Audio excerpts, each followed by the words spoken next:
a mí me gusta Celeste, y si me gusta Celeste, entonces me va a costar. ¿Me entienden? Y eso es lo que yo trato de animar a todos aquellos que me oyen, aquí en todas partes, de que esta cuestión no es fácil, pero si yo realmente quiero al final salir aprobado y salir victorioso, yo tengo que asumir eso, y ser valiente, y confiar en Dios. Entonces, hoy día leemos este verso: hasta los leones pasan hambre, dice. Pero los que confían en Jehová no le hará falta ningún bien. Si hay algo importantísimo en la vida, y de lo que hemos estado hablando todos estos días, acerca de la importancia de tener claridad en todo tiempo, de tener claridad en mis decisiones, de tener claridad en mi fe, de tener claridad, ¿no es cierto?, en la batalla que debo enfrentar por seguir a Dios. Yo debo tener claridad siempre. Yo no puedo pensar que la voy a sacar barata, porque no es así. El que piensa en un evangelio así, mejor hágase musulmán y pierdas al final, ¿me entiendes? Así es siempre. Porque realmente seguir a Cristo es un desafío. Es decir, Él lo dijo del principio: Jesús jamás nos engañó, nunca. Jamás nos vino a ofrecer, ¿no es cierto?, un camino de miel sobre hojuelas. Nunca fue así. Cristo fue muy claro desde el principio. ¿Lo entienden? Ahora miren, hoy día en la Biblia está online que tenemos, ¿no es cierto?, apareció un pasaje que me gustó mucho. Y quiero leer este pasaje y el contexto para entrar al tema de fondo de esta noche. Pablo, despidiéndose de los tesalonicenses en la segunda epístola, en la segunda carta a los tesalonicenses, capítulo 3, verso 1 en adelante, dice: finalmente, dice, amados hermanos, les pedimos, dice, que oren por nosotros, dice. Oren para que el mensaje del Señor se difunda rápidamente y sea honrado en todo lugar a donde llegue, así como cuando llegó a ustedes. Oren también para que seamos rescatados de gente perversa y mala, dice, porque no son todos creyentes, dice, pero el Señor es fiel. Luego dice: Él los fortalecerá y los protegerá del maligno, que es lo que apareció hoy día en el mensaje de hoy. Pero más adelante dice lo siguiente, dice: además, dice, confiamos en el Señor de que ustedes hacen, dice, y seguirán haciendo lo que les ordenamos. Que el Señor, y aquí esto es crucial, que el Señor les guíe el corazón, dice. Yo encuentro interesante eso, porque nuestro gran problema está ahí. Que el Señor les guíe el corazón a un entendimiento total. Yo creo que el hombre sabía lo que hablaba, ¿no es cierto? Que por eso brilló como brilló, ¿no es cierto?, en la cristiandad. Que el Señor les guíe el corazón a un entendimiento, dice, total, y a una expresión plena del amor de Dios. Y a la perseverancia con paciencia que proviene de Cristo. Es decir, no pedía casi nada a Pablo, ¿no es cierto? Esa es la clave, que guíe el corazón, dice, a un entendimiento total. Que guíe el corazón. Porque si hay algo en la vida, hermanos, que nosotros tenemos que tener muy claro, es que en la mente como el corazón son los dos campos que el maligno quiere tomar. Pero primero, para llegar al corazón, tiene que dar vuelta a la mente. Y cuando da vuelta a la mente, el siguiente por ahí es el corazón. Pero cuando el corazón sucumbe, ¿no es cierto?, nosotros ya no hay vuelta que darle. Cuando el corazón sucumbe, no hay vuelta que darle. Y esto es lo que aquí está diciendo la palabra, es muy clara: que el Señor les guíe el corazón a un entendimiento total. Total. Porque cuando el corazón, no la mente, el corazón entiende todo, ya, hermano, realmente está pero metido en la roca. Cuando el corazón es llevado a un entendimiento total, ya no hay nada que el enemigo pueda hacer para darte vuelta. Porque para que el corazón sea guiado totalmente, ya venciste la cobardía, venciste el miedo, venciste la duda, la confusión, la rebelión, porque el corazón se convirtió. Y esa es la pega de toda la vida, hermano. Que si alguien logra llegar a la mitad del corazón en esta vida, nomás ya está dese por victorioso, ¿me entienden? Porque eso es lo más difícil que hay. Nunca lo olviden. Una de las cosas que nosotros tenemos que aprender mediante nuestro trato con Dios es saber exactamente qué tenemos que ser. Las situaciones más triviales, más cotidianas, son las que van demarcando o dando luces realmente de quiénes somos, de cómo reaccionamos. Cada uno de ustedes tiene distintas vidas, distintos ires y venires, distintos problemas, distintas alegrías, tristezas, etcétera. Todas las vidas son distintas. Y Dios se las arregla para que tú te conozcas en esas aflicciones. O más bien dicho, en la vida. Porque también un hombre se conoce en los momentos buenos. También cuando hay abundancia, también sale a la luz lo oculto que hay en el corazón. ¿No es cierto? Acompáñenme por favor a Esdras. Vamos a hablar hoy día del sacerdote Esdras. Un hombre que vivió, ¿no es cierto?, en aquel proceso de volver del exilio, ¿no es cierto? Cuando estaban en Babilonia, ¿no es cierto? Fue uno de los dirigentes, ¿no es cierto?, de ese tiempo. Y él junto con Nehemías, porque estos libros antiguamente eran uno solo, después se separaron, pero era uno solo. Y Esdras cuenta, ¿no es cierto?, el mismo proceso que vivió Israel, ¿no es cierto?, y aludiendo a ciertos acontecimientos que quizás Nehemías no menciona. En algunos casos ambos libros mencionan los mismos acontecimientos de distinta perspectiva, pero el proceso es, ¿no es cierto?, el regreso. El regreso a reconstruir Jerusalén y el desafío que ellos planteaban, ¿no es cierto?, los que iban a tomar el desafío en las manos. Acompáñenme ahí, ¿no es cierto?, de Esdras, capítulo 8, verso 15 en adelante. Dice, él habla y dice, reuní a los desterrados, dice, junto al canal de Ahava, y acampamos allí, dice, 3 días. Mientras revisaba la lista de las personas y los sacerdotes que habían llegado, descubrí que ni un solo levita, mira qué lindo los levitas, ni un solo levita se había ofrecido para acompañarnos.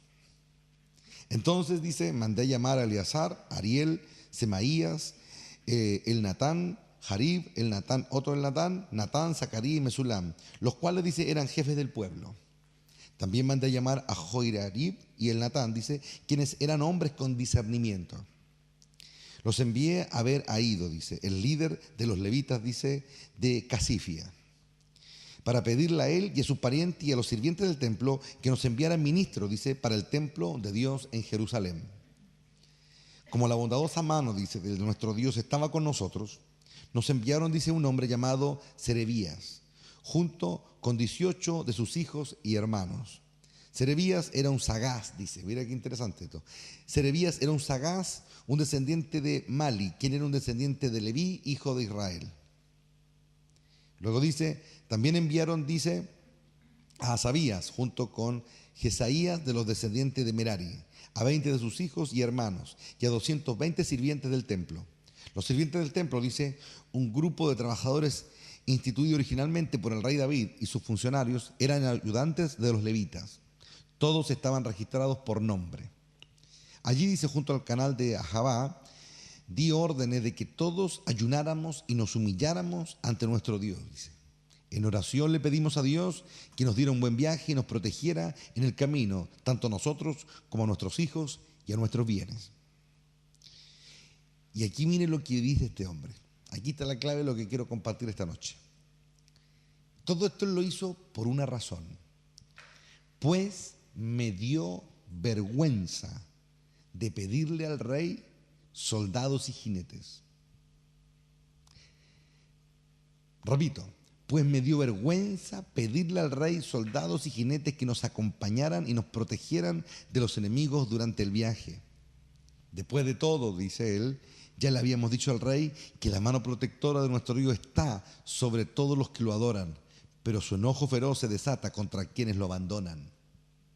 Así que ayunamos, dice, y oramos intensamente para que nuestro Dios nos cuidara, y Él oyó nuestra oración. Porque me dio vergüenza. Este es un verdadero hombre. Me dio vergüenza de pedir la ayuda de hombres. Me dio vergüenza de no demostrar mi fe en Dios. Me dio vergüenza de no demostrar que yo y mi pueblo confiábamos en Dios. Entonces, él, a pesar de lo que está viviendo y a pesar de que él sabe de que el viaje es peligroso de regreso, no era como ahora, ¿no es cierto? En un viaje de esa magnitud podía no llegar nadie vivo y nunca nadie lo iba a echar de menos por el camino. Era así de dura la vida en esa época. Y él sabe que el riesgo es grande. Sabe de que el mundo, sobre todo Medio Oriente, vive en continuas guerras. Pueblos que peleaban unos con otros. Ellos eran un grupo de inmigrantes que no tenían nada con qué defenderse. Y lo más probable, obviamente, era que hubiesen sido víctimas de un asalto, de saqueo, de robo, asesinato y se hubiesen disperso. Y ese miedo viene sobre él. Y viene también en un momento quizá la tentación, ¿no es cierto? O el deseo, o la intención de decirle al rey que le enviara soldados, porque obviamente ninguna comitiva así lograba llegar en un viaje tan largo, ¿no es cierto? Desde Babilonia hasta Jerusalén, por medio de campo, etcétera, ¿no es cierto? Y lograr sobrevivir. Entonces se siente tentado. Se siente tentado probablemente a pedir ayuda o a comentar con los líderes del movimiento que qué les parece, ¿no es cierto? Que probablemente hablar con Nehemías, que era un hombre cercano al rey, ¿no es cierto? El cooperó, decirle que por qué no proveía, pero de pronto algo lo hace reaccionar. De pronto algo lo hace reaccionar y su fe es puesta a prueba. Él era un sacerdote, un hombre encargado, ¿no es cierto?, de enseñar la ley. Pero mientras él estaba en Babilonia, y probablemente él llegó quizás de niño, probablemente él nació en Babilonia, porque la Biblia no nos dice qué edad tenía él, pero si es que llegó en el mejor de los casos era guagua, es decir, él no tenía noción de otro mundo que no fuese Babilonia. Pero era descendiente de sacerdote. Él se paraba en un púlpito parecido quizá a este y le enseñaba durante toda su vida a los hebreos de que Dios era poderoso y que había que confiar en él. Y llegó un día en que Dios le dijo, bueno, usted va a probar eso ahora. Usted es el pastor de una de las sinagogas que hay en Babilonia, perfecto. Ahora usted va a demostrarle a su pueblo de que usted tiene que confiar en mí. Y pasó de la teoría a la práctica. Y lo glorioso es que él mismo dice, me dio vergüenza. Y yo la pregunta que me hago es, ¿a nosotros nos da vergüenza de confiar en otras cosas y no en Dios o no? Si hay algo de lo que la iglesia en general hoy adolece es justamente de vergüenza. La iglesia en general está llena de sinvergüenzas. Porque es cosa de apretarlos un poquito nomás. Es cosa de ponerlo un poquito ahí nomás ahí en el fuego, que le quema un poquito nomás y le rostiza un poco las vestiduras y hacen cualquier cosa para salvar el pellejo. ¿O no? Ustedes denle gracias a Dios que están en un lugar donde tienen un pastor que los confronta y que les dice las cosas. En otro lugar no pasa así. Y ustedes saben, sobre todo los que tienen alta vida de iglesia o se han criado en ella, saben que lo que estoy diciendo no es mentira. Este hombre le dio vergüenza. Le dio vergüenza de que Dios lo mirara y viera que él confiaba más en un rey, confiaba más en sus recursos que en el Dios del cielo. Entonces él se desafió a sí mismo, voy a confiar en Dios. Pero aquí viene lo glorioso. Él no lo hizo así con las delmas, voy a confiar en Dios, no. Él buscó las herramientas necesarias. Dijo, él reconoció su condición y aquí está la gloria. Él reconoció, Bacay, Samaya, Kia, él reconoció, porque mientras él estaba en la sinagoga y en Babilonia, todo perfecto, pero cuando tuvo que salir de su amada sinagoga, de su amado lugar de adoración, de prédica, y tuvo que salir a la vida, se dio cuenta de lo que le faltaba, pero él quería, él era un llamado. Se dio cuenta de lo que le faltaba. Si él dice me dio vergüenza, es porque en algún momento pasó por su mente y tuvo la intención de pedir ayuda al rey y de buscar recursos y protección humana. Por eso le dio vergüenza, porque que a nadie le da vergüenza de la nada, ¿me entienden? Si lo hubiese tenido súper clara, él hubiese tenido todo fantástico, no, vamos a confiar en Dios, no, él no sentiría vergüenza. Pero algo pasó. ¿Y cuándo cuándo sintió vergüenza? Cuando comenzaron a orar y ayunar. Cuando comenzaron a acercarse a Dios y el Espíritu de Dios se comenzó a acercar a ellos. Y el Espíritu de Dios se comenzó a mostrarles su realidad y les comenzó a mostrar lo primero. Si ustedes han de salir de Babilonia, si ustedes han de volver a Jerusalén, tienen que afirmarse en mí y no en ustedes. Dios lo iba a hacer, Rabacay, Samaya, Sem. Y lo primero que Dios les mostró fue sus condiciones. Él se miró a la carne y le dio vergüenza lo que estaba mirando. Le dio vergüenza lo que estaba mirando. Les dio vergüenza. Quizá alguien le habló, quizá algún feligrés de su sinagoga. Había alguien que le dijo, pero Edra, tú nos has enseñado de que Dios era poderoso, que de aquella. Y de pronto como que se encaró como si, porque Dios usa circunstancias para aclararnos la película, ¿no? Entonces él fue a estar a solas con Dios y Dios le empezó a decir, eres un sinvergüenza porque le ha enseñado a todo este mundo que yo soy grande y poderoso. Y mira, estás queriendo pedir ayuda a un rey, a un poderoso rey pagano. ¿Por qué no confías en mí? ¿Por qué no te aferras en mí? ¿Por qué dejas de hacer las cosas a tu manera y de afirmarte en lo que tú quieres y en lo que a ti te da paz? Tienes que conocerme. No me has conocido en toda tu vida dirigiendo a un pueblo aquí en Babilonia. Me vas a conocer allá afuera, en los caminos desolados, donde habrán temores, donde habrán enemigos, donde habrá el temor de muchas cosas, donde habrán peligros, donde sentirás que tu pellejo está en juego y ahí me vas a conocer. Me dio vergüenza, dijo él. Ese es el legado de Edras. Reconocer que le dio vergüenza. Lo bueno no, me dio vergüenza, dijo. Eso es lo que nos tiene, eso es lo que nos da cuando vemos nuestra realidad. Nos da vergüenza de ser hipócritas, nos da vergüenza de ser cobardes, nos da vergüenza de no ser lo que debíamos haber sido siempre, nos da vergüenza, y eso es lo mejor que Dios puede hacer por nosotros. Es un espejo que nos muestra nuestra realidad. No muestra nuestra realidad. Tú no eres capaz de esto, pero Dios no te lo dice para hundirte, Dios te lo dice para que tú decidas cambiar. Y esa fuerza, ¿dónde la encuentra? Es lo que ellos comenzaron a hacer. Comenzamos a orar, comenzamos a ayunar.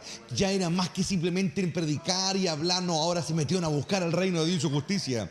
Ya ahora los estudios bíblicos no le iban a servir, ¿me entienden? Ahora todos los seminarios no le iban a servir, todos los retiros espirituales no le iban a servir, porque ahora iban a arriesgar la vida y el pellejo allá afuera, en un lugar donde la muerte iba a estar rodeándolo. Iban a recorrer un valle de sombra y de muerte, iban a ver peligro, iban a tener que creer todos los días, creer. Ahora iban a conocer a Dios. Esdras no lo conoció estando ya en una sinagoga, lo iba a conocer arriesgando la vida, lo iba a conocer en la batalla, ahí lo iba a conocer, y le dio vergüenza. Pero cuando Dios le demostró lo que él era, él no se arrancó como muchos lo han hecho y mucha gente conocido. Él dio la cara ante Dios, reconoció su estado, se quedó frente a él y comenzó a orar y a ayunar y comenzó a clamarle a Dios, y Dios lo comenzó a transformar, lo comenzó a cambiar, lo comenzó a preparar. Dios lo escogió para algo, no porque fuera un sacerdote, lo escogió porque él quería cambiar. Cuando alguien quiere cambiar, Dios lo transforma. Cuando alguien reconoce su estado y se humilla delante de la poderosa mano de Dios, Dios lo levanta y lo exalta.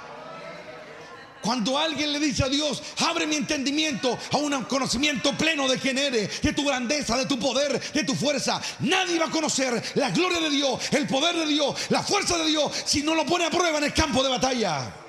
David se hizo grande como rey porque él veía a Dios ahí en el campo de batalla, cuando espadas, miles de espadas le querían cortar la cabeza, y él se aferraba en Dios. Ahí se conoce a Dios. A Dios no se le conoce dentro de los templos, a Dios se le conoce en el valle de la sombra y de la muerte. El rey David dijo, mi copa está rebosando hoy. Cuando fue un campo de batalla, no cuando estuvo en un culto hermoso, no cuando todo eran promesas y ofertas de prosperidad. Él lo conoció cuando estaba en el valle de sombra y muerte. Ahí vio la protección de Dios. Ahí él escribió, no seré conmovido porque Él está siempre a mi lado. Lo sintió. El gran legado de Esdras es ese, hermanos. Televidente, ese es el legado. Decir, me dio vergüenza de pedir ayuda a hombres. Me dio vergüenza de pedir protección a hombres. Me dio vergüenza. Y ahí cambió su vida. Cambió la vida de los que estaban alrededor de él. Me dio vergüenza. Eso es lo mejor que te puede dar, hermano. Vergüenza al ver tu debilidad. Vergüenza al ver tu hipocresía. Vergüenza sentir cobardía. Vergüenza y pararte frente a Dios y decirle, esto es lo que me pasa. Dios no se va a enojar porque alguien le dice, estoy muerto de miedo. Dios no se va a enojar por eso.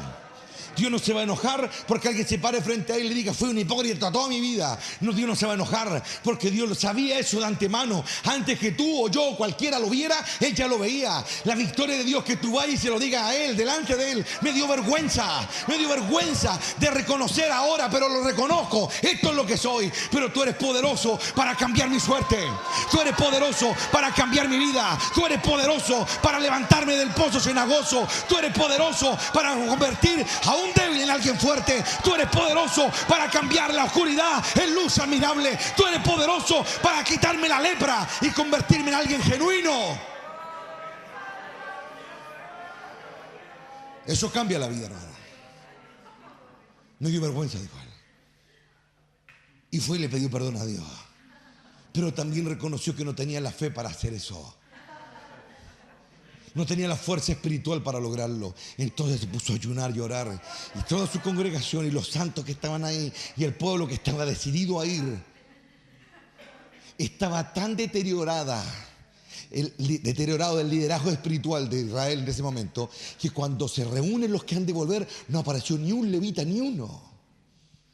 Se suponía que los levitas tenían que ser los inspiradores, ¿no es cierto?, de la nación. Tenían que ser los que debían dar el ejemplo a la nación. Tenían que dar el ejemplo de que Dios era fiel a sus promesas y a sus palabras. Pero ni ellos ni aparecieron, no aparecieron. Y el que aparece hoy un sagaz, dice. Es decir, que aquí Dios le tapó la boca, oh Ramasaya.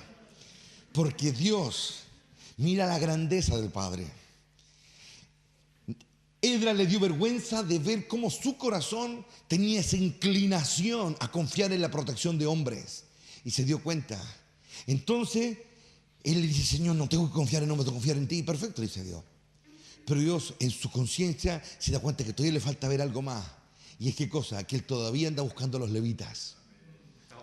Entonces Dios le hace y le trae a un sinvergüenza, un sagaz, es la traducción literal, un tipo que no era honesto. Ya está bien, trae a uno. Y mira los pastelitos que tenía de levita. Y le trajo a uno que valía, tú sabéis qué. Y ahí Dios le dijo, ni siquiera en levitas. Confía solo en mí. ¿Quién es tu padre? ¿El que te engendró en esta tierra o el eterno? ¿En quién vas a confiar? ¿Quién es tu familia? ¿Los que te acompañan en ese mundo que se va a extinguir así en un chasquido de Dios o tu familia eterna? Estoy preparando un sermón que se va a titular ganándote una posición en la nube. ¿La nube de qué? De testigo. Y ahí están los grandes. Ahí están los que realmente valen la pena delante de Dios. Los que se ganaron el derecho al respeto de Dios. Porque Dios también valora y respeta a uno que sea pequeño. Porque Dios conoce sus limitancias. Pero Dios también ve cuando está superando sus propias expectativas. Oh, Ramacay Sabacoba, Dios ve a ese pequeño cuando está allá abajo y aún en su debilidad, aún en su insignificancia, le dice a Dios, aquí me quedo, voy a aguantar como sea, voy a batallar. Y a ese se le revela la gloria de Dios. Ese Dios se acerca y lo toca y ¡pum! Le abre el entendimiento, le abre su corazón al pleno conocimiento de quién es Él, de su grandeza, de su poder, de su gloria. Él es nuestro escudo. No se trata de cuán buenos tú o yo, cualquiera quieran ser. Se trata de lo que Él quiere que seamos. Y Él decide levantar al caído cuando este hombre, esta mujer o quien sea, se potra ante Él y le dice, esto es lo que soy, reconozco mi falencia, pero tú eres grande, aquí estoy, hazlo tú. Cámbiame. Quiero ver cómo tú miras. Quiero entender cómo tú entiendes. Sácame de la ignorancia. Sácame de la debilidad. Devuélveme la plenitud que tuve contigo. Y ahí te comienza a aparecer a Cristo. Porque eso es lo que Cristo en un momento, Ramaquía, Rabacía, Naya. En un momento Cristo, a pesar de ser el más grande de los hombres que ha habido en la tierra, también se cansó de su humanidad. También se hartó de su debilidad. Y en las últimas oraciones que describe los evangelios, nuestro rey dijo, Padre, dame la gloria que tuve contigo antes que el mundo fuese. Quiero ser lo que siempre he sido. A pesar de ser el más grande de los hombres, Él quería recuperar lo que siempre había tenido. Eso es lo que cambia al hombre en la tierra.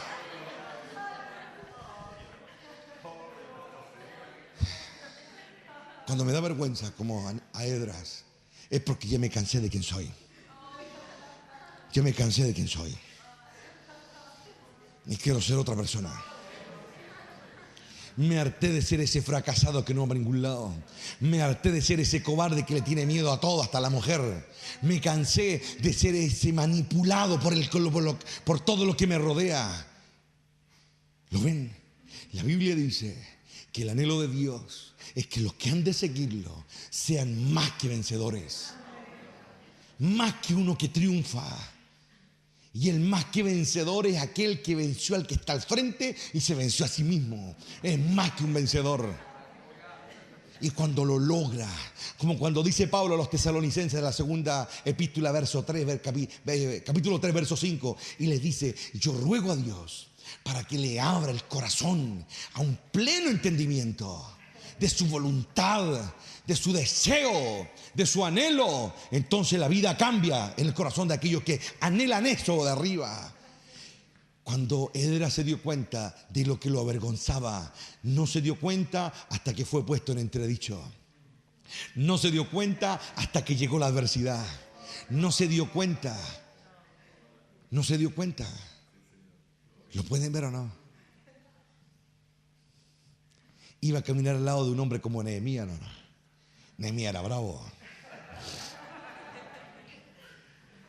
Nehemías era bravo. Nehemías llegó a palmetear a los que le faltaban respeto a Dios. Con sus propias manos se los atendió. Lea la palabra, la Sagrada Escritura. Porque el celo se lo consumía a Nehemías. Se lo consumía el celo, se lo consumía. El reino de los cielos es de aquellos que entienden esto, que entienden que lo único que necesitan es que Dios lo haga. Date cuenta cuando tu corazón quiere correr a pedir ayuda a los filisteos, cuando quiere correr a pedir ayuda a los egipcios, cuando quiere correr a pedir ayuda a todas las circunstancias, menos a Dios. Date cuenta de eso acá adentro y que te dé vergüenza. Y al darte vergüenza, te vas a tapar. Pero no hagas lo que hizo Adán. Adán quiso tapar él su vergüenza. No hagas eso. Cuando te dé vergüenza, quédate como está y corre hacia donde él cuando escuches la voz. Porque la Biblia dice que en Edén se escuchaba la voz del Adonai. Cuando él te llame, no te escondas, no te tapes, no te acurruques ahí detrás de las matas y quieras esconderte. No, corre desnudo ante él. Corre desnudo ante él. Esto es lo que soy, esto es lo que me pasa. Y Dios poderoso, porque Dios te creó del polvo de la tierra. Dios te creó de la nada. Y Él puede rehacerte. Él es el único que tiene el manual de cómo te fabricaron.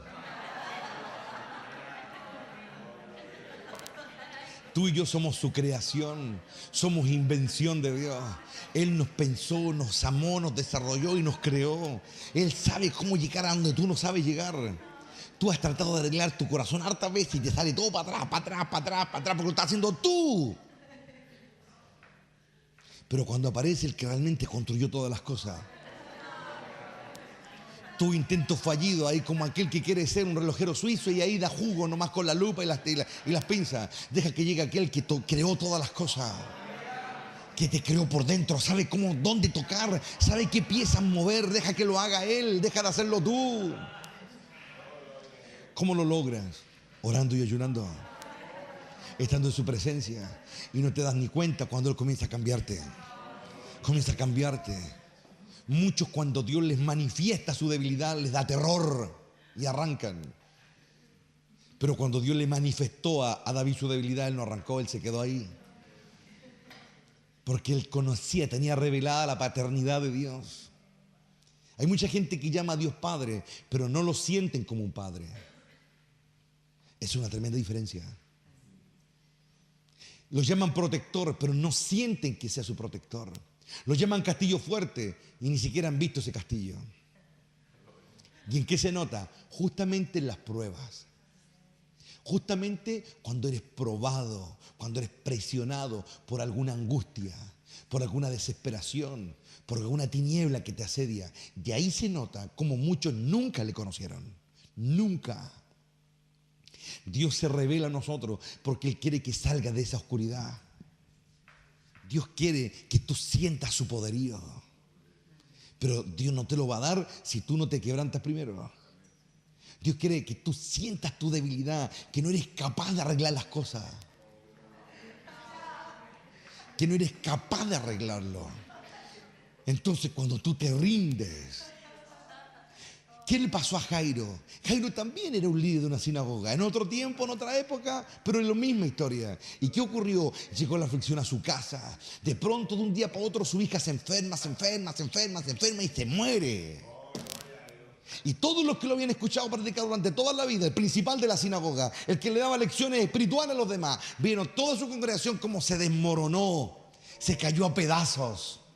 Esa congregación donde quizá probablemente pelaban a Cristo, que era ese maestro que andaba por ahí itinerante, queriéndose robar fama y desacreditando a los sacerdotes, a los fariseos y los principales de la sinagoga. Y probablemente él participó también del conventilleo y de todo eso. Pero llegó un día en que el dolor llegó a su propio corazón, llegó a su casa y se hundió en el dolor y no llevaba cómo pararse. Y él salió corriendo a la calle y en medio de todo el gentío, Dios lo puso de rodillas ante Cristo. Lo puso de rodillas. Probablemente lo había hasta pelado también. Probablemente lo había hasta criticado. Probablemente lo puso de rodillas. Lo puso de rodillas y lloraba y clamaba y gritó a todo el mundo que él era un incrédulo, que él no creía. Muchos que se dicen creer en esta ciudad, cuando el dolor, cuando el destructor llega a sus casas, van a salir gritando su realidad, su triste realidad. Así se van a conocer. No te olvides lo que estoy diciendo. Pero este hombre, Dios tuvo, aún a pesar de su condición, por alguna razón, Dios tuvo misericordia de Jairo. Y lo dejó correr hasta los pies de Cristo. ¿Y qué fue lo que le dijo? Ayuda a mi incredulidad, le dijo. Fue lo mejor que pudo hacer. Porque corrió donde el único que lo podía ayudar. Porque en su verdadera angustia, todos sus otros amigos principales, entre comillas los otros pastores de las otras congregaciones de Israel, él sabía que era una pila de charlatanes y de mentirosos, de envidiosos, muchos de ellos. No fue donde ninguno de los principales sacerdotes, fue donde ese, que todos apuntaban con el dedo. Y se arrodilló ante él. Y le dijo, ayúdame en incredulidad. Y el Señor le dijo, voy a ir a tu casa. Y le dijo. En su casa estaban ya llorando la muerte de la niña, ¿no es cierto? Todos ya se lamentaban. Y él entró y dijo lo que cambió esa vida. Levántate, le dijo. Ese famoso Talita Kumi.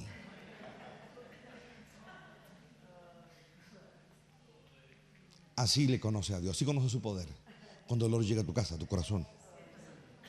Cuando la angustia llega ahí adentro. Oh, Bacay Sabai. Es la metodología de Dios, hermano.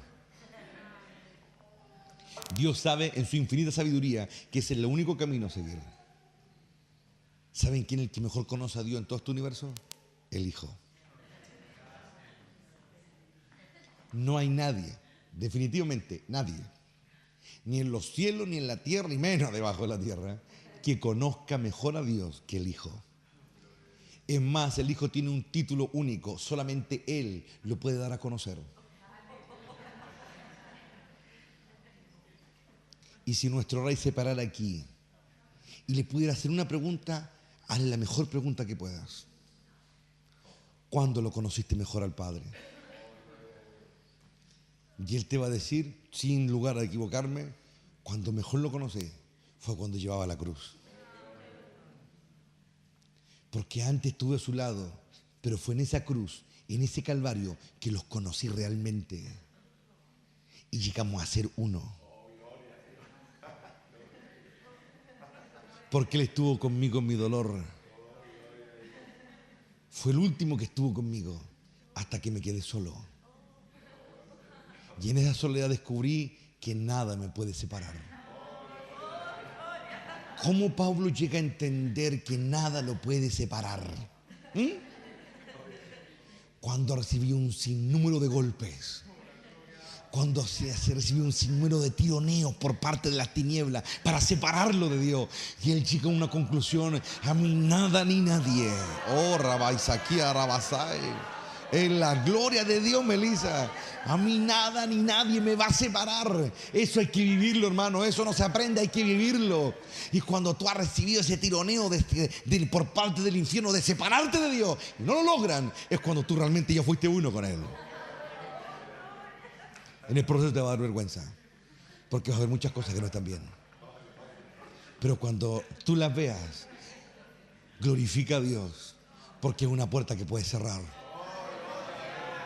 Una puerta que el diablo nunca más va a usar, porque ya la viste.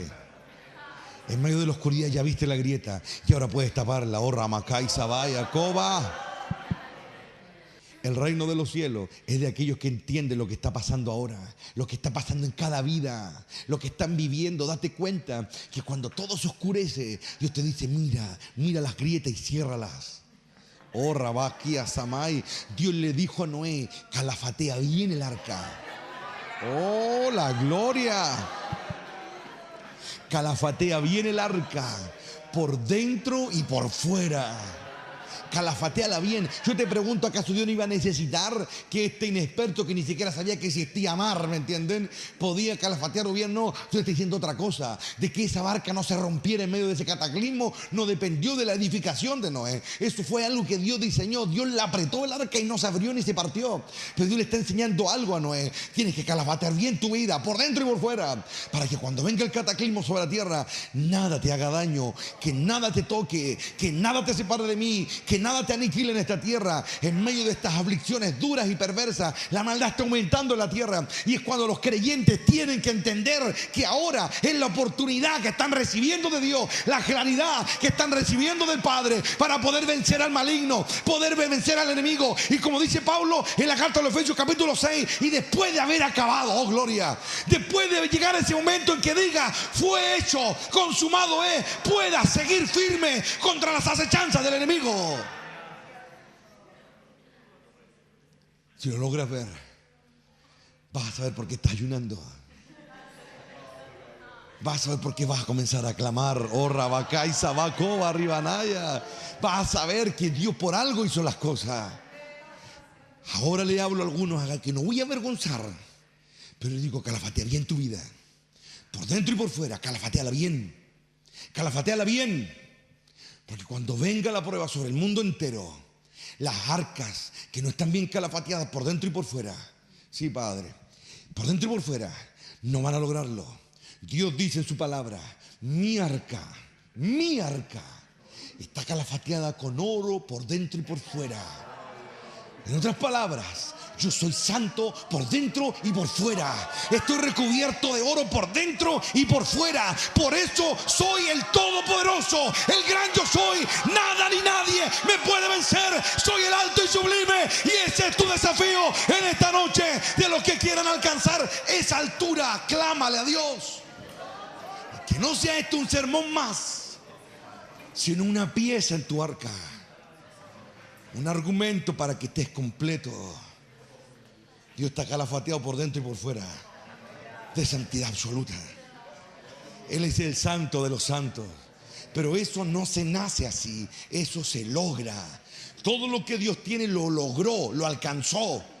En un momento, una eternidad que nuestro miserable y atómico cerebro jamás podría entender. Pero lo que tiene lo logró. Por eso nadie los puede arrebatar de su mano. Su mano es lo suficientemente fuerte para apretar algo, agarrarlo y no soltarlo. Y nadie nace con fuerza en este mundo. Cuando tú llegas a esta tierra, eres tan débil que cualquier cosa puede quebrarte.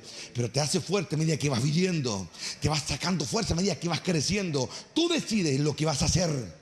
Esa es la elección que Dios te dio, porque Él puso delante de ti la vida y la muerte. Tú decides si te conviertes en un débil y decrépito que al final será destruido, o te conviertes en un grande y fuerte que al final vencerá. Esa es tu decisión, la de cada creyente. Dios le ha dado oportunidades a todos, a cada ser humano de los 7.000 casi que millones que vienen hoy de la tierra. A todos les da una oportunidad, incluso a aquellos que nunca han oído del Evangelio, porque una de las ridiculeces que la iglesia ha enseñado es que hay millones que se van a una eternidad sin Cristo. Pedazo de idiotas, ¿cómo van a pensar de que Dios va a juzgar a alguien si jamás ha oído la verdad? Habría que tener un tornillo suelto para pensar eso. Dios te va a juzgar a ti y a cada uno de los 7.000 millones que hay en esta tierra, de acuerdo a lo que sabían. Ese negro africano que está ahí en Malawi, en la mitad de la nada, que nunca ha oído el Evangelio y que quizás nunca va a oír, Dios sopesa en su corazón lo que es bueno y lo que es malo, y de acuerdo a eso lo juzga. Y muchos piensan, hoy se están yendo a una eternidad sin Cristo. Eso no es problema de la gente ni de la iglesia, ese es problema de Dios. Porque si no han oído el Evangelio, por algo será. Por algo Dios permitirá de que muchos son mucho más buenos sin conocer el Evangelio a veces. Son mucho más honorables. Porque donde yo he visto más maldad, más traición, más doble cara ha sido dentro de la iglesia. Sobre todo la latinoamericana, sobre todo la occidental, donde hay más vendidos, donde hay más gente que recibe de la mano de Dios y le da la espalda. Probablemente Dios en su infinita sabiduría prefiere quedarse con ese negrito que está en la mitad del África, que nunca dio nada, pero es un hombre honorable, es un hombre recto, hasta donde él sabe vive de manera recta y es fiel con todos los que le rodean. Dios prefiere quedarse con ese que con uno que conoció la Biblia y es un zopenco que no vale nada. ¿Me entiendes lo que estoy diciendo? Pero la iglesia vive de emociones. Vive de esto y lo otro. No estoy diciendo con eso que no hay que predicar. Probablemente Dios a muchos llama a eso. Lo que estoy diciendo es otra cosa. Es muy distinto cuando el Espíritu de Dios va a algún lugar del mundo, donde quiera que Él quiera, y toca a uno y le dice, me vas a ir a predicar a ese lugar. Cuando es así, está en la agenda divina, eso está aprobado por Dios. Pero hay muchos que parten por puras emociones nomás, y por puro sentimentalismo, y donde le han apelado a los sentimientos en congreso, retiro y cuanta cuestión.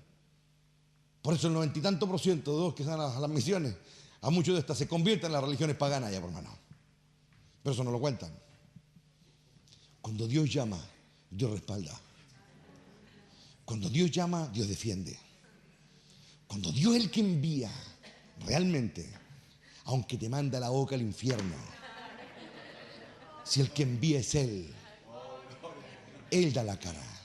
Y es de lo que el apóstol Pablo estaba absolutamente seguro cuando le escribe a los tesalonicenses lo que les dice: Dios nos protegerá y nos librará del maligno.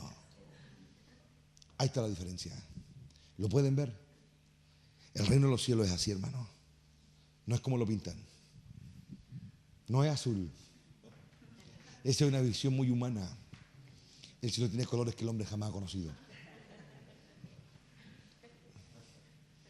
El cielo es otra cosa. Algo que nuestros sentidos no pueden entender. El escritor bíblico no lo pudo haber dicho mejor. Dios preparó cosas, dice, que nadie ha visto. Que nadie se ha imaginado siquiera. Y si yo te hablara de un color que nunca se ha visto, ¿cómo te lo describo? Para partir nomás. Que Dios nos ayude en este entendimiento y nos dé claridad. En lo que Él nos puso seamos fieles y reconozcamos lo que Él las reconoció. Me dio vergüenza, dice, de pedirle ayuda de hombres y no confiar en Dios. Eso es lo único que importa, confiar en Dios. Y el que le conoce, por ende le ama, se afirma en Dios en el día más cruento de su vida. Cuando está pasando por un valle de sombra y muerte, donde realmente un alma desamparada sucumbiría, el que conoce a Dios se pone de pie ahí en medio y lo cruza. ¿Por qué? No porque conoció a un hombre o a otro, sino que conoció al Cristo de la gloria. Y por medio de Él el Padre se reveló, se mostró. Por eso el que no tiene intimidad, cuando le llegue su hora, va a cooperar. Pero el que tiene intimidad con el Padre, cuando llegue su hora va a salir victorioso, y como dice David en el Salmo 23, su copa va a salir llena. Porque cuando él pasó el valle de sombra y muerte, a la mañana siguiente, él dice: mi copa ahora está rebosando, ¿no? Después de haber pasado el valle, es que él dice: Dios preparó una mesa para mí, en presencia de mis angustiadores. Después que él pasó el valle de sombra, él pudo decir: ciertamente el bien y la misericordia me seguirán todos los días de mi vida. Y solamente después de pasar el valle de sombra y muerte fue que también pudo decir: y en la casa de Jehová moraré por largos días. Fue después de eso. Pero el que se niega al valle de sombra y muerte, el que se niega a la prueba, el que se niega a la aflicción, se está cortando solo del reino, solito. Y puede apelar a cualquier cosa. Por eso yo, hermano, hago y hablo como hablo, porque yo sé que esto es una guerra, y yo sé que cuando uno sucumbe, coopera al final. Y todo lo que pudo haber logrado, el diablo viene y me lo quita y me pisotea en el suelo, y después me pone públicamente como un vil mono ahí botado en la calle. Eso es lo que hace el diablo, porque el diablo odia al hombre por la oportunidad que Dios le dio al hombre de heredar su reino, ese reino que él quería para él. Dios ahora se lo da a los pequeños, por medio de aquel que era pequeño y se hizo fuerte, coherederos con él. Que Dios nos ayude y nos dé fortaleza, porque esto es de valientes. Son los valientes, dijo alguien por ahí, los que arrebatan el reino. Confía en Dios, no de teoría, porque de teoría, hermanos, no nos va a servir. De teoría no va a servir. Tiene que ser la realidad. En la realidad conoce a Dios. En la realidad. Ahí, como dice el dicho popular, donde pican la jaiba, ahí confía en Dios. Ahí. Cuando tengáis la pistola aquí y sigas confiando en Dios. Ahí. ¿Lo pueden ver o no? De eso se trata. Dios hace cosas, hermano, a veces inexplicables. Yo hace muchos años atrás escuché un testimonio de la Segunda Guerra Mundial, para si lo comentó un par de veces, que a mí me fue tan aleccionador cuando lo escuché. La ex Alemania nazi, ¿no es cierto?, invade Polonia, el primer país que tomaron, y lo tomaron en tiempo de invierno. Llegaron a una pequeña aldea y justo llegaron en domingo. Casi todo o gran parte de Europa era protestante. Ellos llegan a una iglesia y un pelotón de soldados, por divertirse, entran al momento del culto y los encañonan a todos. Y la ciudad estaba postada alrededor de un lago, que obviamente estaba congelado, tiempo de invierno. Y los toman a todos y para mofarse les pegaron. ¿Qué hicieron con ellos? Y le dijeron para reírse nomás. El que no niega su fe los matamos aquí mismo, como estos mataban gente, como matar pollos, ¿me entienden? No estoy haciendo ninguna alegoría a nadie.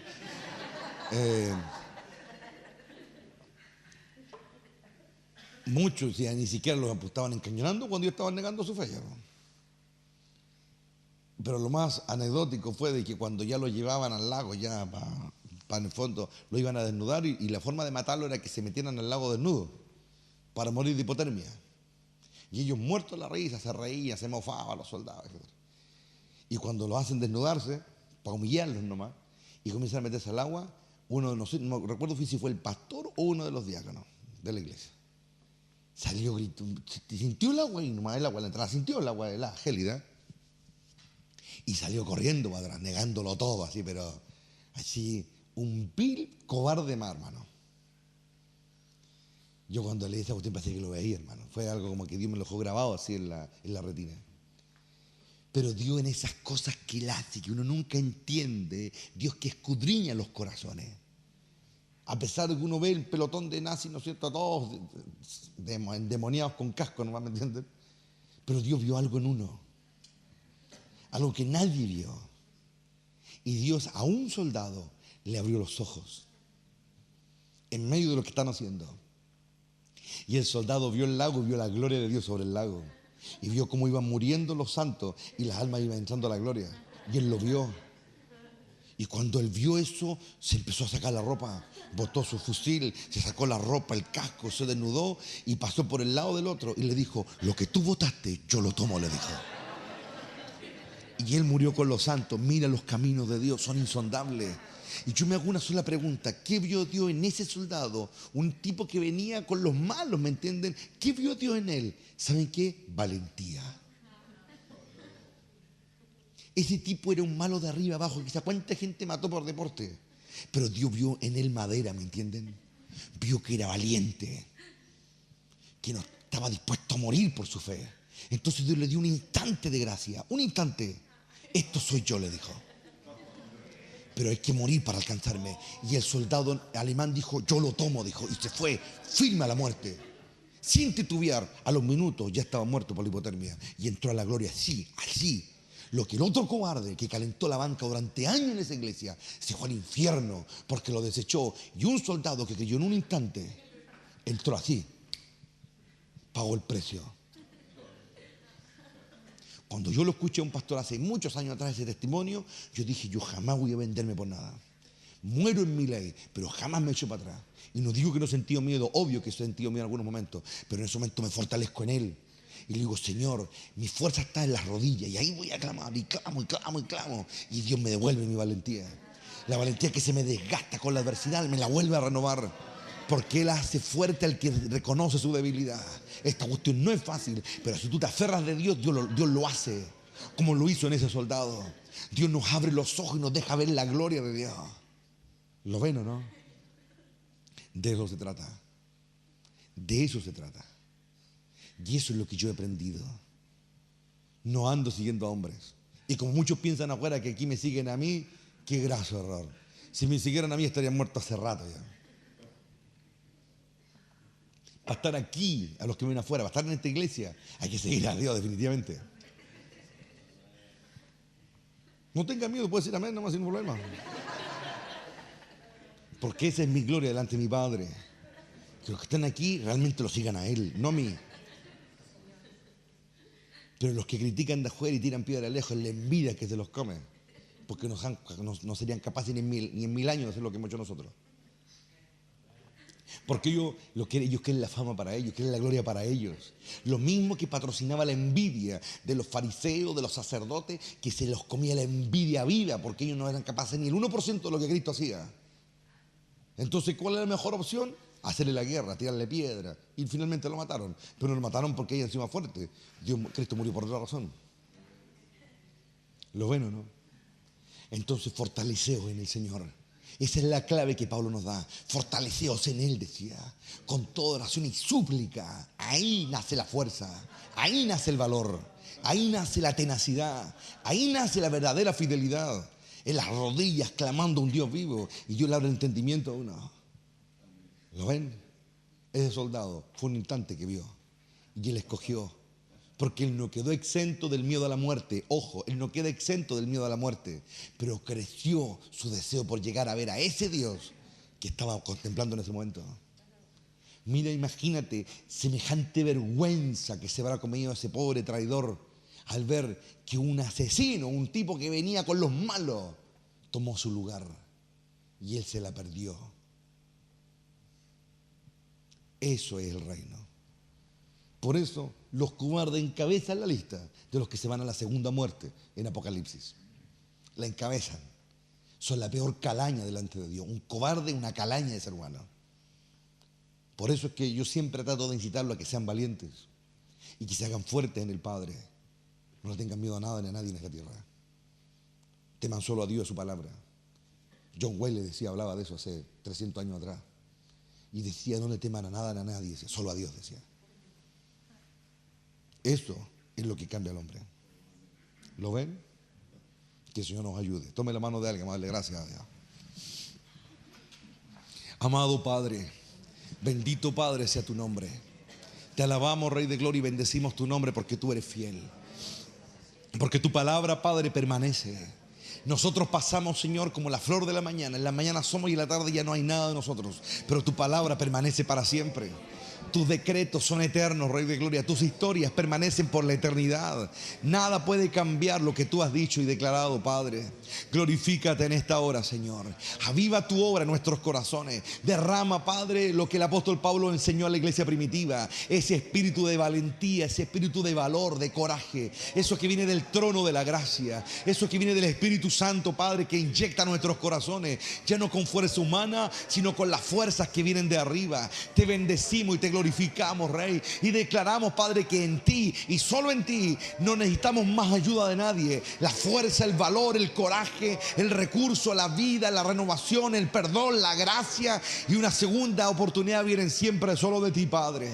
Bendito sea tu nombre. Levántate, Rey de Gloria, y que tus enemigos sean esparcidos. Fortalece en esta ciudad a los que sinceramente están buscando tu trono, sinceramente están buscando tu gracia. Glorifícate, bendito Rey. Aviva tu obra en medio de estos tiempos difíciles. En medio de estos tiempos difíciles, hazla conocer. Que tu palabra venga a nosotros y nos haga libres. Inyecte en nuestra alma valor, inyecte en nuestro corazón fe, inyecte en nosotros todo aquello que nos hace falta para estar completos delante de ti.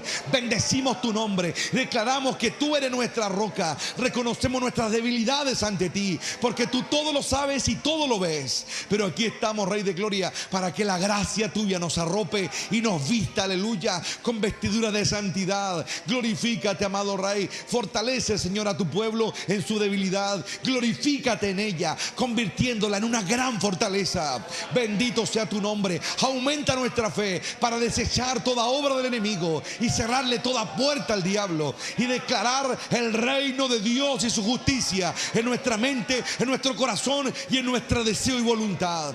A ti, Padre, sea la gloria desde ahora y para siempre. A ti te damos la honra y el honor por este tiempo, porque de ti proviene la vida eterna y la luz que ilumina el corazón de los hombres. A ti sea la gloria por toda la eternidad, desde ahora y para siempre, Padre. Amén y amén. 1, 2 y 3. Gloria a Dios, gloria a Dios, gloria a Dios